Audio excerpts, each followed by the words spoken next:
Hey everyone, Matt here and welcome back to Hiveswap Friendsim. In the last video, we completed Volume 9 with Azdaja and Chahat. And in today's video, we'll be continuing on with Volume 10, of Faraway Lands and Nearby Pals. Lovely. There isn't too much to say beforehand, so let's get into it, obviously. You've been lucky enough to acquire a bounty of friendship since you arrived on this planet. But there's still an emptiness nestled right in the crook of your heart's atria. Maybe making one more friend will fix it. Maybe this next one will expand inside your chest like a sponge in the bath, pushing out all your sadness, loneliness, and insecurity. After all, number 20's the charm. Jesus. Zebede, 𝘭aws, and Tegiri caliber. Let's go Zebede. Zebede. Tonight you're abuzz with excitement. Wait, no. Your palm mask is vibrating in your pocket. One of your friends is contacting you. You pull it out and a notification pops up. 𝑧z_buzzing_zzz is requesting to add you on Chitter. The message is accompanied by a little icon, blue with a silhouetted winged animal. Some of the similarities between this plant and your own are starting to stretch your powers of belief in coincidence. Whatever. You pull up the app and read the messages from, could it be, your potential new friend. 𝘭aws, hi! I hope it's okay to contact you. Oops, I should introduce myself, haha. I saw your picture on 𝘭aws' stream. I'm one of their biggest fans. But now I'm one of yours. Love those looks. Anyway, I'd love to chat if you're open to it. If not, it's okay, you can just ignore me, haha. Everyone else does. Could this be the universe reaching benevolently down to do you a solid? It's like being given a giant pile of money unasked. You didn't have to do anything for this friendship. You didn't even have to walk anywhere. All you had to do was join the fabled social media and it literally appeared in your pocket. Your hands are shaking a little as you go to respond. You don't want to seem too eager. Or do you? You have no idea how to approach this. You thank 𝑧z_buzzing_zzz for his compliments and say that you would be happy to talk sometime. In an instant, a notification pops up inviting you to download another app. You do it, and a video screen opens. Suddenly, you can see your new friend's face. He's sweetly round and roly-poly and smiling at you broadly. Hi, I'm Zebede. I hope it's not too sudden to gripe you like this. Is it okay? 𝘭aws, you don't have to respond to that. Sorry for being weird. Let's start over. Haha. How do you know 𝘭aws? Apart from being extremely friendly, this troll also seems to run both sides of the conversation by himself. Befriending him is the least effort you've ever put into anything. His enthusiasm is really cute, but there's something about him that unsettles you. Looking at his hopeful face gives you a dark stab of humiliation you don't quite understand. You swallow down the discomfort and tell him the story of your friendship with 𝘭aws, leaving out 𝘭aws' personal background. He hangs on your every word. That's so cool. I wish I could hang out with you guys. 𝘭aws, not that I'm implying you'd want to hang out. It's just, no one ever comes to visit me. He takes out his phone and taps a few keys. A notification box pops up in front of the video. It's a direct message from 𝑧z_buzzing_zzz that just says, friendly face. You ask him why that is. I live in the middle of nowhere. It's good for the bees, but I guess no one really thinks it's worth the effort to come all the way out here. It's just me and my Lucis, and he can't really do much around the hive. Sigh. It's fine. He really says the word sigh out loud. Despite saying it was fine, he seems dejected, with a distinct downward angle to his shoulders. Sorry, his shoulders. His buzzy accent is kind of getting to you. Ask more about where he lives. You say it must be nice to live in the countryside. You mentioned that you did get to see one of the rural Alternia. You mentioned that you did get to see some of rural Alternia when you met Skyla, and it seemed beautiful. Zebede's face twists into a grimace. Yeah, I guess. Sensing this is a moment for sympathy, you tell him you're sure his friends would come visit if they were able to make the trek. Sure. It sounds like you did visit another troll that lives in the countryside, though. So I guess you thought she was cooler than me. That's like, it's whatever. I don't need my friends to pick me first. You struggle for words. You want to reassure him, but you also don't know him that well yet. You weakly protest that you didn't mean to say Skyla was cooler than him.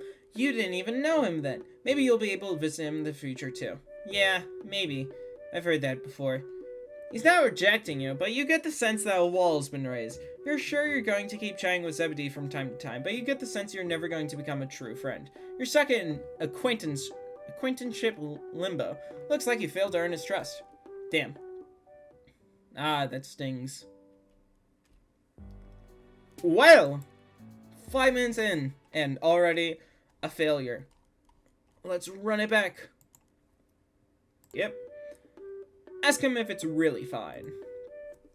You tell him that you'd understand if he is not okay with it. After all, you say, it would really hurt your feelings if your friends didn't make any effort for you. Isn't that what friends are supposed to do?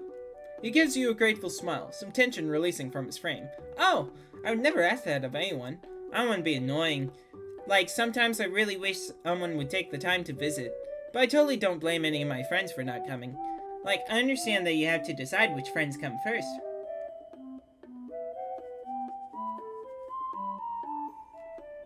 And I just don't. Some people are just cooler and more fun than me. It's understandable. This really must be your lucky day. First of all, no one has threatened bodily violence towards you in the past 10 minutes. Your fear for your life is at a low-key, reasonable level. Second, this troll is making it really obvious that what he wants you to do. There's a total slam dunk of friend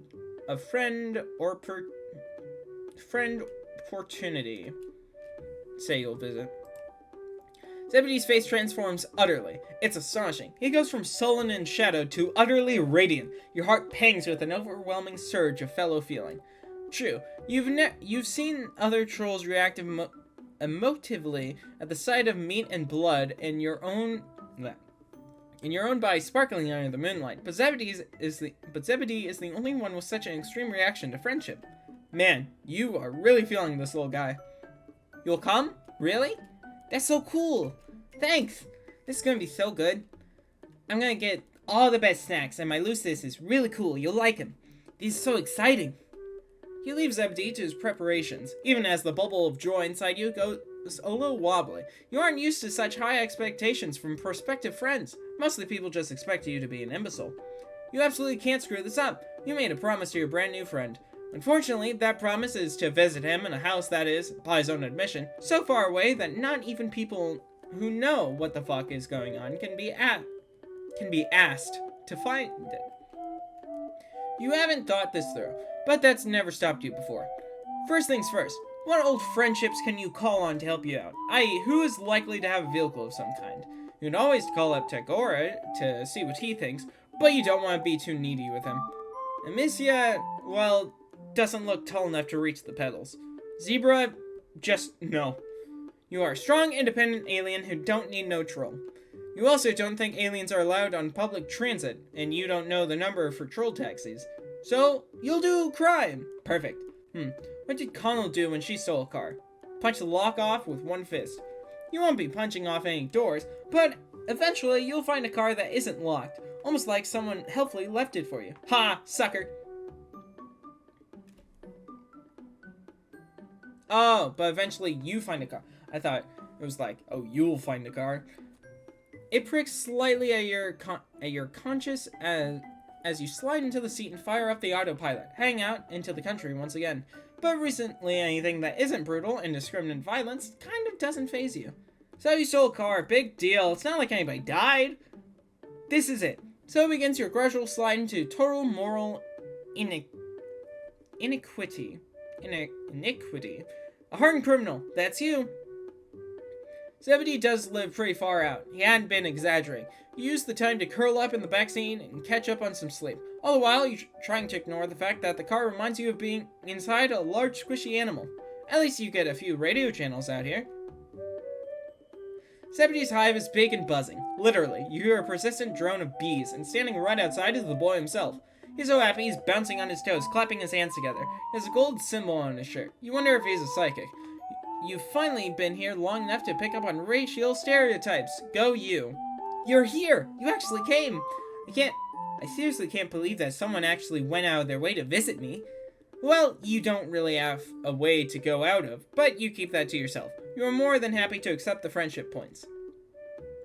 Zebede leads you to his hive, which, like Skyla's, Looks like he made a lot of it himself. There are hanging baskets of flowers and plants everywhere, and a zigzag shelf holding up a stack of colorful books. In one corner is a big screen TV and an entertainment center. Zebede vanishes into another room and leaves you to get comfortable on the big couch, which is unsubtly striped yellow and black. The buzzing is pretty loud in here too, and you look around for bees. You're not thrilled about the bees, honestly. You wish there was some music on your phone to drown them out. You're thinking about following Zebede and seeing if he needs help, when your phone starts to vibrate. You look down and recognize 𝘭aws' username. Let it go to voicemail. You decide to just let the call go to voicemail. You're busy with a different friend right now, and you can just call them back on your drive home. Or not home, but the closest you've got right now. It'll give you something to do besides sleep. You mess around on your phone for a little bit, filling out your profile on Chitter. Alien Invasion of 1. Just here, I guess. That's honestly the best you can come up with. You aren't quite sure how your age would translate to troll years. Sweeps? So you don't bother with that. You've already gained some more followers. 𝘭aws retweeted your intro tweet. Or chirp. Whatever. Zebede comes back in with a tray of snacks and 2 glasses of something bright red that you hope isn't 𝘭aws. Or blood, but that goes without saying at this point. Hey, who are you talking to? I heard your 𝘭aws go off. You told me that you weren't talking to anybody. You let the call go to voicemail. Does he really think you're the kind of person who would take a call from someone else when you're having a hangout sesh? Heck no. Aw, you didn't have to do that. Zebede says that, but he's obviously incredibly happy that you did. He sets the tray down and hops up on the couch next to you. So, what do you want to do? I have a bunch of really cool stuff we could check out, but I didn't want to make you just do whatever I wanted. I know we barely know each other. You tell him that whatever he wants to do is fine with you. You aren't picky in any sense of the word. Zebede seems a little at sea by your lack of opinion, but eventually he puts on the first episode of a pirate show. This is nice. It's nice to just chill for a little while. But you barely get through the opening credits before Zebede changes his mind and puts on a show about space pirates instead. Then he gives up on that too. He keeps looking at you for input, but the extent of your experience with troll pop culture is Romelli's knockoffs and that one-shade romance flick Polypo took you to see. You are not informed enough to have an opinion. You are seriously down for whatever. Zebede does the same thing with video games for a while, becoming increasingly more distressed. You feel deep empathy at his plight, but also mild annoyance. You understand this unreasonable fear beefing in front of your friends. You feel like that pretty much all the time. You eventually suggest to Zebede that you could just watch the last thing you watched on GrubTube. Zebede goes a delicate gray color that you've come to realize is a troll version of a Blanche. Yeah, we could do that for sure, but, you know, a guy's GrubTube queue is, you know, kind of personal. Not that I don't trust you. If you can't trust randos you met online and invite to your house, who can you trust, right? You feel that way too. You've also felt the overwhelming urge to throw yourself into the arms of strangers since you crash-landed down here. You tell Zebede that you aren't going to judge him. You don't judge your friends. An overwhelming look of trembling gratitude comes over him, and once again you feel an uncomfortable pulse of empathy. You are used to being the desperate one. You aren't sure how you feel about this turnabout. All this social power. Okay. The two of you scroll down through the history on his GrubTube account, and you find yourself choked up by the incredible trust he is showing in you right now, laying someone behind the curtain. There doesn't really seem to be anything worth getting stressed over. No porn or anything. It does have a lot of videos of 𝘭aws, specifically ones where they are actually on camera. Ah, yeah, they're so cool. It's so rad that you guys are tight. I really want to meet them someday. He sighs. Then he sighs again, a little louder. You catch on to your part in this bit and tell him that you can probably figure out a way to make that happen. You hope you don't have to follow through on that. 𝘭aws a busy guy, and you aren't sure they actually let anyone into the hive. Well, besides you. But you seem to be the exception to a number of rules. You keep that last part to yourself. The rest of the videos in his recent history are about a band called Hatch to Dance. Music videos, interviews, and a compilation of vlogs. You ask him what all this is. You've never heard of H2D? Really? They're so cool, they're my fave. I mean, he gets shifty-eyed. I mean, whatever, they're alright, I guess. Haha. Their music is kind of catchy, and they have a pretty dope group dynamic. You mentioned that all of them seem to be pretty good-looking, too. Ha, really? You think so? You point out a guy with tall horns that swoosh into hooks, and a lot of white hair that falls into his eyes. This guy is particularly handsome. Him? I mean, he's okay, I guess, if you're really basic. Not that I think you're basic or anything. He shows you some of the music videos. They have really high production values and extremely elaborate sets. All of the band members sing and dance and get very close to kissing each other. He'd been really nervous about showing you this. His deep dark secret was that he likes music videos? Is being into pretty pop stars some kind of cultural taboo? Not really. Just, it's kind of lame, right? I just really want you to like me. Yeah, that's pretty obvious. And you do like him. You just wish he wouldn't say shit like that. It's embarrassing. And also, it reminds you that you yourself have gone around doing pretty much the same thing. Pretending to agree with everything your prospective friends say. Lying, saying you're into things you aren't. Just all around being a big phony. The circumstances are different for you, though. You're an alien. This is a hostile territory. You don't have a hive or a lucis or even horns. So it's way less pathetic for you to be like this than it is for Zebede, right? Deep down, you know you're full of shit. You're just coming up with reasons to excuse behavior in yourself that you condemn in others. You hang your head in shame. Zebede, who is not privy to your internal monologue, looks confused. Is it possible that you're doing the wrong thing in your internal quest for friends? Could it be that, before you can spiral any further into a full-blown existential crisis, you hear a noise from outside that you really, really don't like? Several noises, in fact. A crash, followed by a thump. Followed by a, Get out here, you fucking piece of shit, you thief! Oh dear. Zebede scrambles around to look over the back of the couch. You can just make out a shape through the window.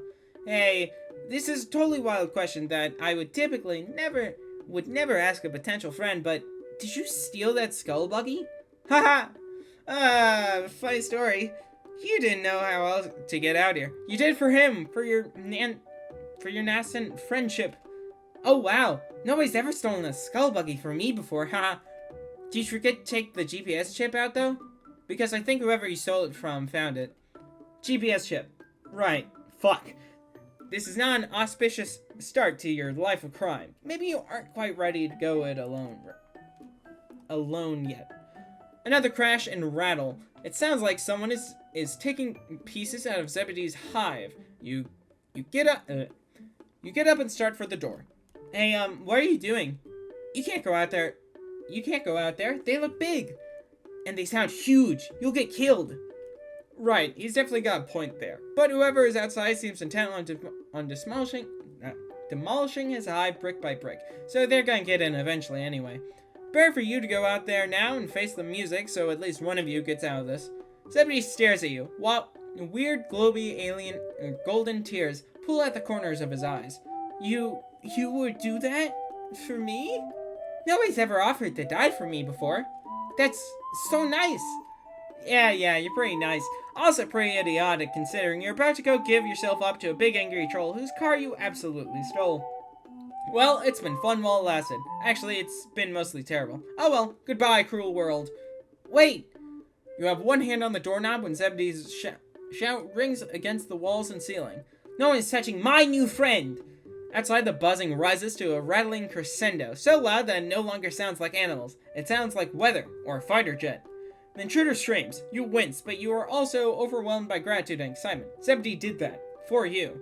The scream stops after a few seconds, and the buzzing gradually recedes. You and Zebede are left staring at the door, then at each other.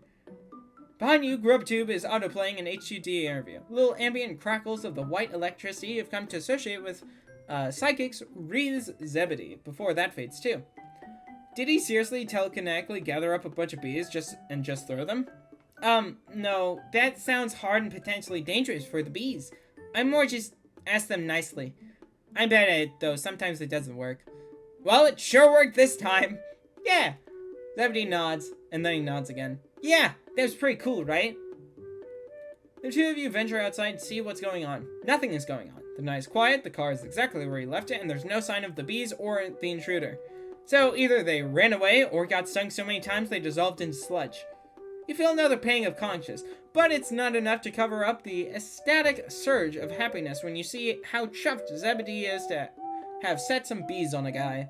You tell him you're grateful. You think about adding that you're proud of him, but you don't want to literally make him explode. You let him hug you instead. Guess this means you have a skull buggy now? Yeah! Spoils of war! You want some buttery exploded kernels? I make them myself. Well, I put the kernels in a pot and explode them. You tell him that sounds great. He's honestly pretty fun to visit, minus the sudden attack. You're having a really nice time, and that part was honestly entirely your fault. He should quit putting himself down so much and being such a desperate piece of shit. You mean that in the nicest way possible, and it's pretty good advice in general. You know, just to have floating around out there.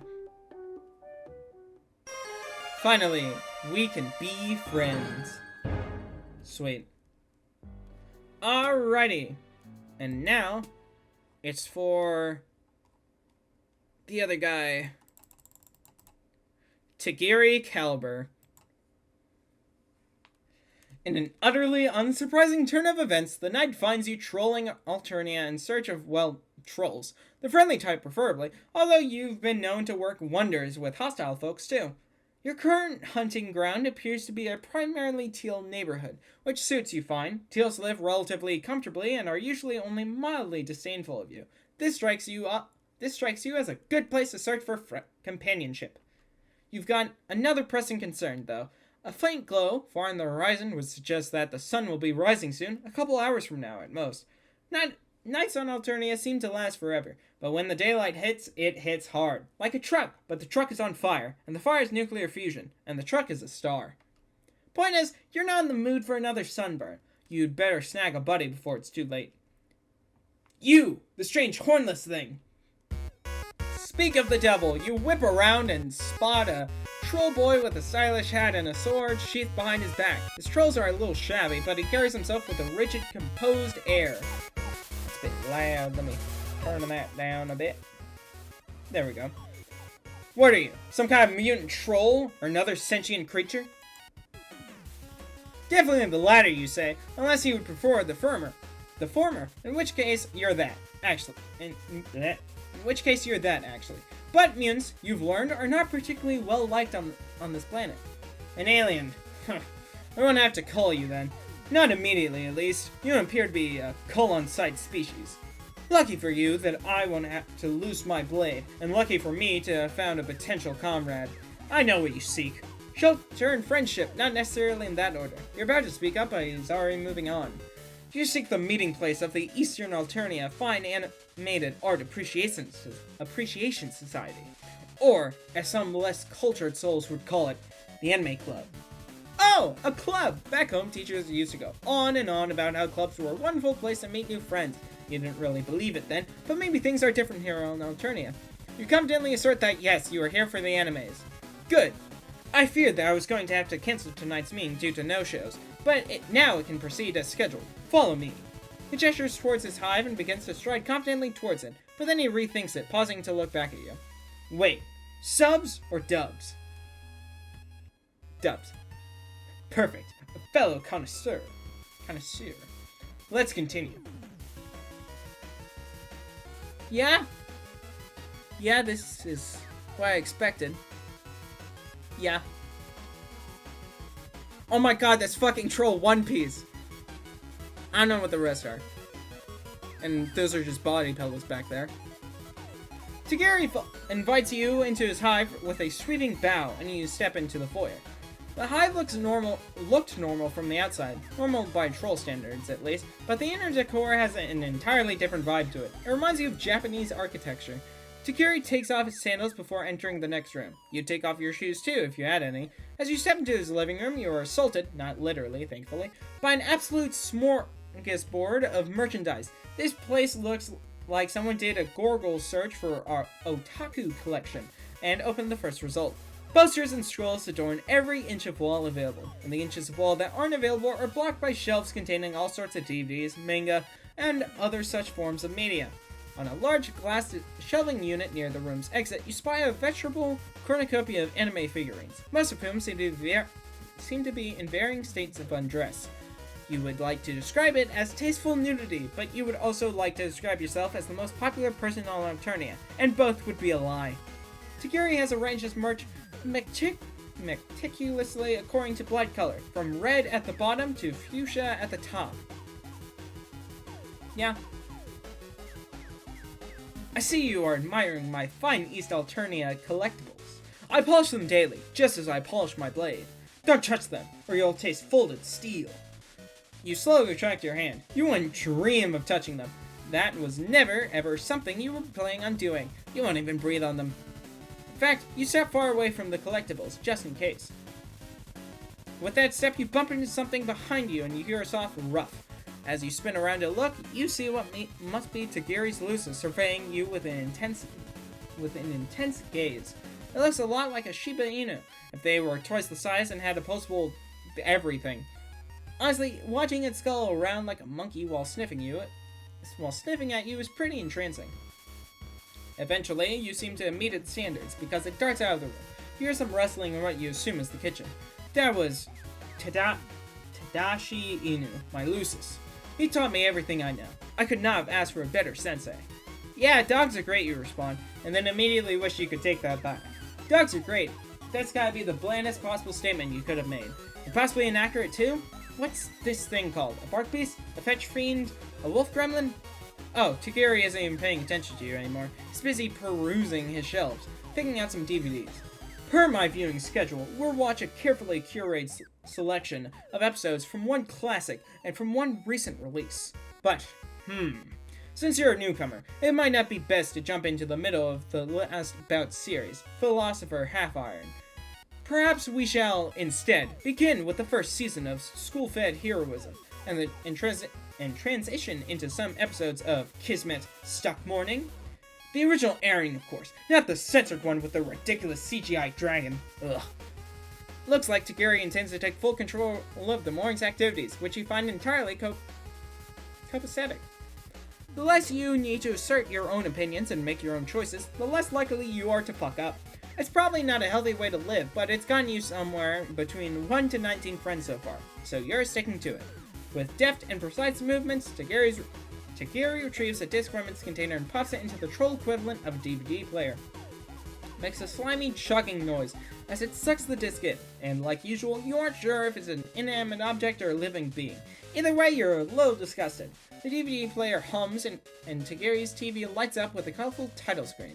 You're ready to get settled in for your journey through the wonderful world of the animes, but he frowns and pauses the episode less than a minute. Hang on. This isn't the correct copy. The localization on these lines were changed after the original translator was culled by Purple Blood for crimes against buffoonery. I specifically ordered the first edition and paid extra for it. This is unacceptable! Tegiri stops the DVD player, ejects the disc, and places it back in its case. Come, there's still time in the night. We need to go resolve this immediately. The shop that imported it for me is nearby. He heads for the door and beckons for you to follow, which you do. You guess it was too much to hope for a quiet morning inside, wasn't it? How least you get to go shopping for animes, which sounds fun enough. Will it be at one of those fancy automated stores, you wonder? No. Unlike most stores on Alternia, this specialty shop is run by a living troll. A fellow collector who would not entrust such work to automation. So one would expect, with an actual think pan involved, that there would be no careless mistakes like this. At least, I'm on good terms with the owner, so I doubt there would be trouble. You, on the other hand, expect plenty of it. Pretty much everything on this goddamn planet has been trouble so far. Does he know how awful it is here? You don't want to human-splain to him or anything, but things are pretty awful here. Things are pretty awful here. Oh, you guess he knows. He's staring at one of the many billboards that line the streets, which has been defaced with bright red graffiti. It's saying some pretty nasty stuff about Teresa. Rebel sentiments grow by the moment. Alternia lies on the verge of peril, a blade's edge. And not any blade, but the blade of a razor-sharp folded steel katana, forged under the East Alternian moonlight, heated by the bellows breath of a magnificent draconian Lucis, cooled by the shimmering cascade of an acid waterfall, and fit to be handled only by a true expert. Do you dance? You're a little caught off guard by that question. Dancing? As in, moving one's body to music? In a way, yes. Moving to the sweet music of steel on steel, the rhythm of combat, the stiletto step that weaves death and glory into one beautiful motion. Do you dance? Oh, sword fighting. Of course, you really should have figured that one out. This guy's dial has only 2 settings, talking about swords or talking about anime. Sometimes he gets particularly frisky and talks about both at once. You tell him that you don't really know how to handle swords, but they seem really cool, and you'd love to learn. Cool? Feh! Swordplay is more than cool. Is a way of life, a code of honor. To pick up the blade is to bind yourself to the tenets of Bushido, and to be prepared at all times to enforce justice the only way a swordsman knows how, through steel. Someday, the pursuit of justice may bring me to face with these rebel scum. I must be ready to show them the true, magnificent terror of the blade. Who knows? Maybe I would even be awarded a Congressional Medal of Honor. A troll can dare to dream. So that's why he practices swordplay, huh? To enforce justice. Kind of like a vigilante? Vigilante? Please.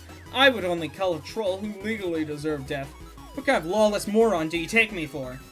You don't take him for a moron at all. In fact, he's very smart and clever in jest. You hope you're not laying it on too thick, but he seems to enjoy the praise. Ah, we're here. This won't take too long. He's taking you to a night market that reminds you of the place where you met 𝘭aws. The strip mall lies to the left of the many tents and stalls, and a sign above one door reads Super Top Atto Imports. That's fucking Overwatch on the wall, and that's fucking Mega Man! Okay, I can point this shit out. Overwatch poster was here, Mega Man right there. Don't know the rest. That might be a creeper, honestly. That is, well, these two are the password minigames from Hiveswap, Act 1, well, Act 2. Well, no, Act 1 and, well, just Act 1. PlayStation-ish, and yeah, kind of just general stuff otherwise, I think. As you enter, Tegiri makes a beeline for the counter, which is manned by a greasy-looking Goldblood with pinkish-looking eyes. You, on the other hand, are more interested in the rest of the store. It looks like a lot like Tegiri's living room, but bigger. Anime figurines on sale for what looks to be a preposterous amount of money. DVDs and comics lining the shelves, arcade games in the corner. There's even a section for replica swords, which all look far too sharp and legitimately deadly for your liking. Skulking between the shelves is an olive blood guy. You can't quite tell if he works here, or if he's just browsing. You're not sure if any trolls have normal jobs. You're about to ask the olive guy about a particularly interesting DVD when you're distracted by a commotion at the counter. You're pretty sure you heard Tegiri snarling about something about his rights as a consumer. Looks like trouble is brewing. You turn your head toward the counter and listen in. Do you really think you can get away with ripping me off like this? Do you know who I am? My blood caste? A teal blood like me has connection. A vast network of like-minded souls at my beck and call, ready to be unsheathed against my hapless foes. The legal force I could bring to bear against you is greater than your... God, that fucking word. Puerile mind could ever imagine. A fleet of legislators will descend upon you like shadow clouds, each armed with the greatest weapon of them all, knowledge. And with our intricate understanding of the Alternia legal code, you will be mired into suits so myriad, so mind-numbing, you will wish for the swift and early death my blade can provide. Or, you can offer me an exchange of equal or greater value to my original purchase. Which path will you choose to walk, scum? You wander closer to the counter, hoping you might be able to help resolve the situation, but instead you blunder right into the olive blood and send a box tumbling from his hands to the ground. Box of assorted products spill out as the shopkeeper gasps dramatically. You don't see what the big deal is. Looks like some more DVDs and manga. One cover features a troll with heart-shaped horns and a bright pink sign. Another features some red-blood douchebag wearing pants way too tall for him. Tegiri picks up one of the mangas and lays it in front of the shopkeeper's face. Care to explain what I'm looking at here? Imperial Dictate Number the 2nd, Section 3.2. The depiction of non-standard hemological attributes is strictly forbidden. Imperial Dictate Number the 7th, Section 5. Material which encourages action against the state is considered contraband of the highest degree. The Outblood, who can clearly see the situation, careening downhill like a skull buggy without wheel stops, begins to creep toward the door. You'd love to do the same, but you can't give up on a potential new friendship. It's basically pathological. To think that my favorite Eastern Alternian hobby shop could stoop so low as to peddle this criminal filth. What a sickening betrayal. Shopkeeper stammers, offering a litany of muddled explanations that only seem to incense Tegiri further. He was holding it for a friend. No, wait, it's satire? Tegiri slams a palm down on the counter, and his eyes shoot open, revealing dark purple irises with a strange swirl pattern. Naruto! Imperial Dictate Number the 61st, Section 2! Satire is especially contraband! You think you can mess with me? I've watched countless hours of legal drama, played and replayed legendary legislature, and memorized every twist. I know the law back and forth. And now, it's time for the punishment due. You're fucking dead, kiddo. As Tegiri leans over the counter, his free hand grips the hilt of his katana and tenses, ready to draw. He's about to straight up execute this guy. Don't intervene. You really don't want to get in between. You really don't want to get in between the shopkeeper and Tegiri's sword. For all you know, this really does warrant an immediate execution. Who are you to judge? You do, however, squint a little so you don't have to see the full glory detail of the culling. Turns out it's not nearly as gory as you expect. Tegiri leaps over the counter and swings wildly at the guy, but many of his attacks fail to connect. It's mostly a bunch of bombastic anime-style moves that don't translate well to actual combat. Still, some strikes hit home, drawing a spray of murky gold blood that jolts the shopkeeper out of his petrified fear.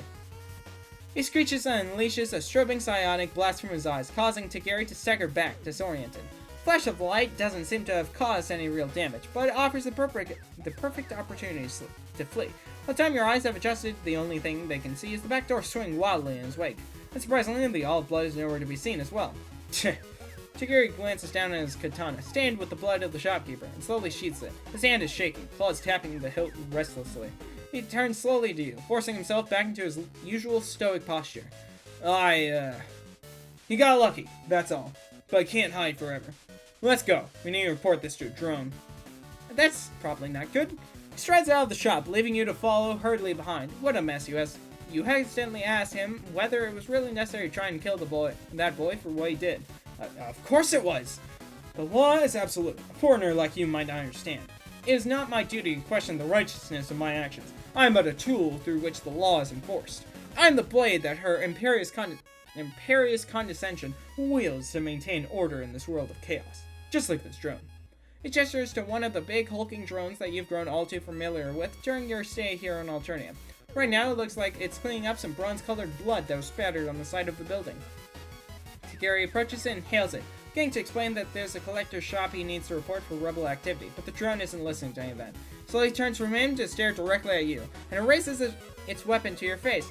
A grating electronic noise issues from its metallic grip, and the immortal words of a wise cartoon dog. Ruh-roh. Hold it! This creature is under my protection. It has committed no crime. If you continue this attempt at culling, I will strike back with my katana. And a strongly worded letter to your superiors. The drone seems supremely annoyed that it can't just get right down to culling a motherfucker. But Tegiri's cast might be just high enough to give it pause. You, the motherfucker in question, are incredibly relieved. That relief quickly fades when the drone produces a palm husk with a blurry picture of you on the screen, with a lot of text beneath. Most of it flashing red. That's never a good sign. It looks like a rap sheet. Tegiri reads it quickly, which is a pretty impressive feat considering his eyes are still closed, but his expression darkens the further down he gets. Wanted under suspicion of meat product theft, heist of fine art, accomplice to the assassin of a violet blood. Oof, you didn't realize you'd racked up such a heavy list of crimes. He's already rounding on you with fury radiating off every inch of his being. It's terrifying. You've seen this guy arguing with a retail clerk. You know what he's capable of. All this time, I thought your soul was open to the way of the samurai. I thought I met a potential new connoisseur of the anime arts. But no, your blood pusher pumps only lies through your villainous veins. You were just looking for an alibi, a place to bide your time, to hide away from the drones until it was time to indulge once more in your criminal ways. You tried to defend yourself. You didn't do any of those things. You had a perfectly good reason for most of them. Tegiri isn't buying it. He's clutching his katana's hilt so tight veins are bulging on his hand. Silence, coward. The time has come for my blade to strike true. Ha! Draws his blade in a smooth motion and swipes at you, and you just barely manage to sidestep the attack. You dart backwards, stumbling over yourself in your haste to get away, while he swings his katana wildly around while making lots of weird grunting noises.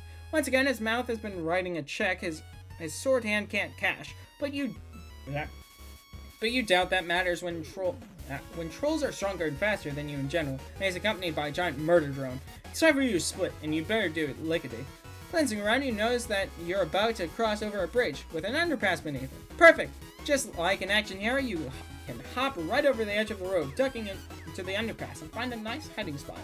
You dash toward the traffic barrier, vault nimbly over it, and oh Jesus piss, this is way higher than you thought it was.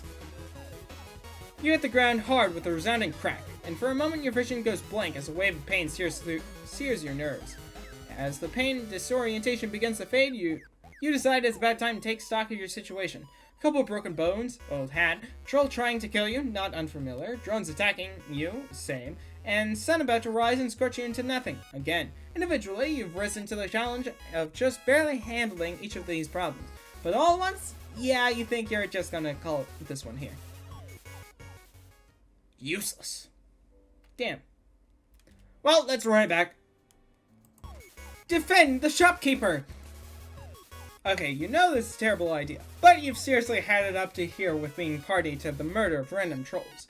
You quickly interpose yourself between Tegiri and the Goldblade. Does he really have to kill this guy for what seems to be his first offense? You launch into an impassioned spiel about love and friendship and justice, writing the value of forgiveness and second chances really hard. And for good measure, you throw in a little side note about how Tegiri's favorite shop will close down if he kills this dude. Silence! Tegiri shoves you roughly aside and you go careening into a display full of body pillows. You watch, stomach plummeting, as Tegiri turns back to the shopkeeper and slowly draws his sword. But then, at the last second, he reconsiders. Ugh. Consider yourself lucky I'm in a good mood. If I catch you selling contraband again, your life will be mine. Tegiri strides out of the store, holding a fresh copy of the DVD he wanted to exchange. You give the shopkeeper a vaguely apologetic look and rush out of the store behind him. Phew, that was a close one. You thank Tegiri profusely for listening to your dumb little speech about whatever it was you said. Honestly, you already forgot. You're clearly new to this planet. I felt pity for your naivety. But I should have just killed him. Death is the legally prescribed punishment for such crimes as his. Actually, it's legally prescribed punishment for most crimes. I should have separated him from his head. But I looked into your pleading eyes and I saw...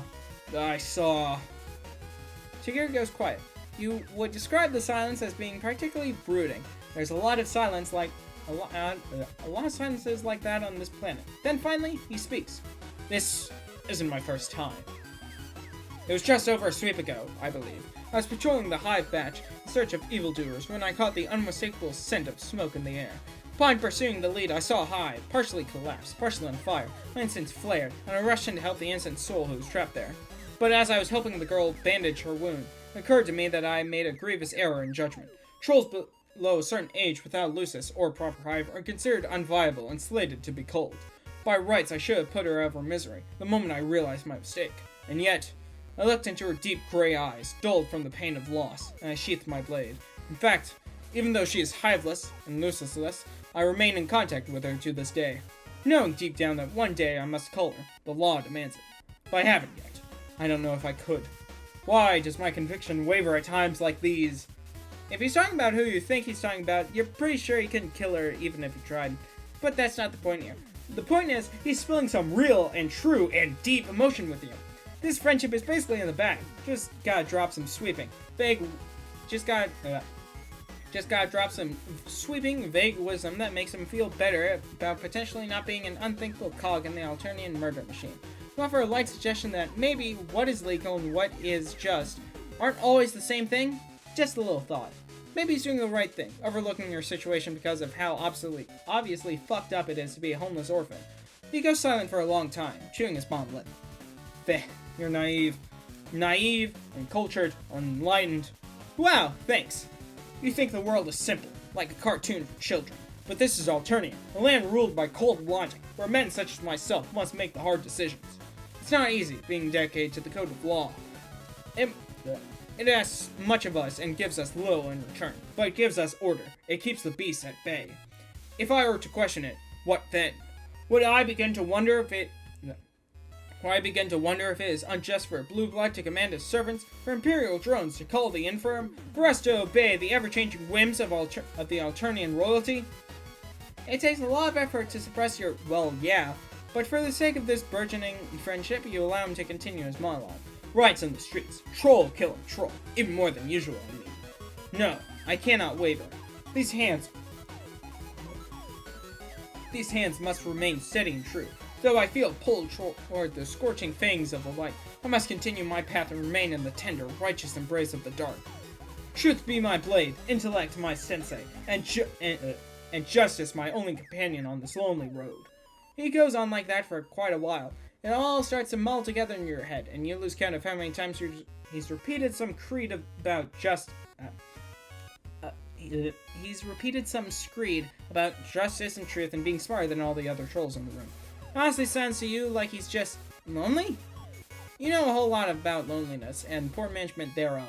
Some people throw themselves into their nerdy anime hobby, and others become obsessed with making friends no matter the cost to their mental or physical well-being. Maybe he just needs a couple of good pals to remind him what it's like to have a heart. But if you try to tell him that, he'll probably just respond with another long and winding monologue. Likely stolen from an anime he watched recently. Maybe you should just let him vent. You have my thanks for lending your ear. Oh, a compliment brings you out of your reverie. Nothing interrupts the old introspection machine like the opportunity to chug on the succulent ambrosia that is any kind of praise or gratitude. It's no big deal, you tell him. You're a great listener. That's what friends are for. Has he considered having more friends? Like you, for example? He opens his mouth like he's about to reiterate the whole lone swordsman thing, so you hastily try to change the topic. What's with his eyes? Most trolls you've seen have had gray irises, and those who didn't follow the typical biological trend of displaying their blood color. Tegiri pauses, his grip tensing on his sword and his fingers dip into his lip. Oh geez, this must be his most closely guarded secret. Have you earned enough trust to hear it? The contact lenses, for cosplay. Oh, fair enough. Actually, is cosplaying as a different blood caste even legal on this planet? If he's doing it, it probably is, right? You're about to ask when something distracts you. The sight of another troll standing in front of Tegiri's hive, using it as shelter from the rising sun. They're pacing back and forth with precise movements, glancing at one of the windows, almost like they're planning to break in. And when they hear footsteps approaching, they perk up and whirl their head around. Hey, wait a second, you recognize them! Polypa spots you before Tegiri spots her. Her expression is hard and stoic, eyes glancing between the two of you as she assesses the situation. And then, like she's throwing on a disguise, her face softens and she smiles. It's been a while since I've done other people's voices. Hey, Tags. I was starting to wonder where you were, and if anime night was cancelled. Your Lucis is staring at me through the window. I think he thinks it's funny, watching me stuck outside, roasting to death, while you're chasing Purbies around the hive badge. Heh, classic Tadashi. Why were you late? Just busier than expected, with some work. She shoots you a sharp glance, assembling some new mecha models. You know how it is. Yes, of course. It's all too easy to get wrapped up in one's hobby. Anyway, I didn't realize we had a third, for once. Not to mention somebody I know. Nani? You and my new 𝘭aws have already met? She pauses, her eyes darting back and forth between you two once more. She seems to be assessing the situation, wearing a look like an assassin trying to evade capture. You recognize that look, considering she was literally wearing it the last time you met. We're kind of 𝘭aws. Wow! That's absolutely not what you thought you were, but you just kind of nod your head and roll with it. It seems to be what she wants you to do. Oh, 𝘭aws. Tegiri's face tightens almost imperceptibly, but you caught it. Nothing gets past your honed friend-making eyes. Well, actually a lot of things get past them, but not this particular thing. You're finely tuned to the nuances of social situations, as long as those nuances don't involve making a binary choice on which your social future hinges. Well, as you know, I'm far too busy studying the blade to pursue quadrants of any sort. A foolish waste of time. Were it not for the laws of this land, I would swear them off entirely. Are you sure it isn't that you just can't get a date? You don't have to play the mysterious loner, you know? There's other clubs you could join, instead of insisting on running your own. He huffs, looking away. You hear Lucis barking from behind the window, and a tone that sounds like laughter. Fools mock with that which they cannot understand. And to think, I was going to congratulate you on finding love. Once you finish your spiel about romance being dumb. Polypa gives him a light, friendly whap, which he responds to with a smile. You can tell the exchange is friendly, not only because he's smiling, but because he's still standing. Enough banter. The harsh glare of the sun begins to crest, and we have Eastern Alternian animation to indulge in. I'll allow you both to spend the day at my hive, if needed. There's space. Oh shit, slumber party? And with more than one participant even? That's gotta be worth extra friend points. You are so in. Shelter from the broiling death orb in the sky barely even registers to you as an added bonus. Polypa smiles at you as the three of you enter Tegiri's hive. Tegiri covers up all of his windows to block out the sun, and then starts up the new copy of Zebede, which thankfully seems to meet its standards this time. You settle in on the couch, basking in the warm glow of friendship, and prepare to lose yourself to hours of the beautiful, wonderful animes. Victory! Sweet.